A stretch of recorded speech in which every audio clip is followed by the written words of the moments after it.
बहुत समय पहले एक विशाल पराक्रमी हाथी था, गजेंद्र। वह अपने झुंड का राजा था। अद्भुत बल, अपार गर्व। उसे लगता था कि इस संसार में कोई उसे झुका नहीं सकता।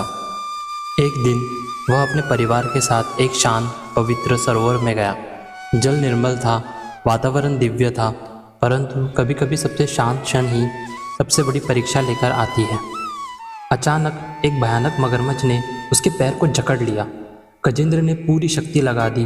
धरती कांप उठी, जल उफान मारने लगा।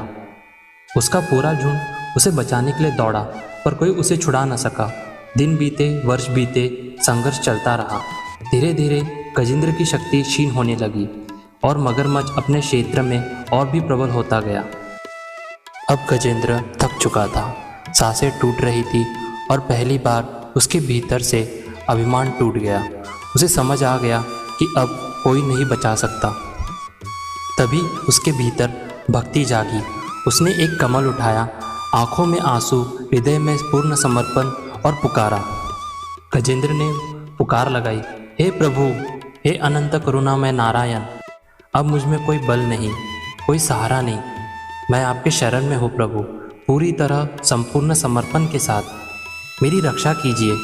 हे दीनबंधु, हे भक्तवत्सल, मुझे अपने चरणों में स्थान दीजिए। भक्त की यह करुण पुकार जब हृदय की गहराइयों से निकलती है तो वह केवल शब्द नहीं रहती, वह सीधे भगवान के हृदय को स्पर्श करती है। और याद रखिए, भक्त की सच्ची पुकार कभी व्यर्थ नहीं जाती। जैसे ही यह सच्ची पुकार निकली, आकाश कांप उठा, दिशाएं थम गई, समय जैसे ठहर गया और तभी एक दिव्य प्रकाश प्रकट हुआ। स्वयं भगवान विष्णु गरुड़ पर आरूढ़ होकर प्रकट हुए। शंख चक्र गदा पद्म धारण किए, अनंत तेज से प्रकाशित दिव्य स्वरूप, करुणा से भरे नेत्र, जिसका केवल दर्शन ही भय और दुख का अंत कर देता है।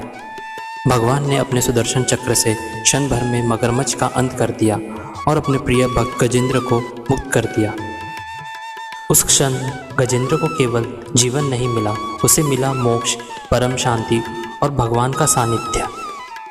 जहाँ अहंकार खत्म होता है, वहीं से भगवान का अनुभव शुरू होता है। राधे राधे।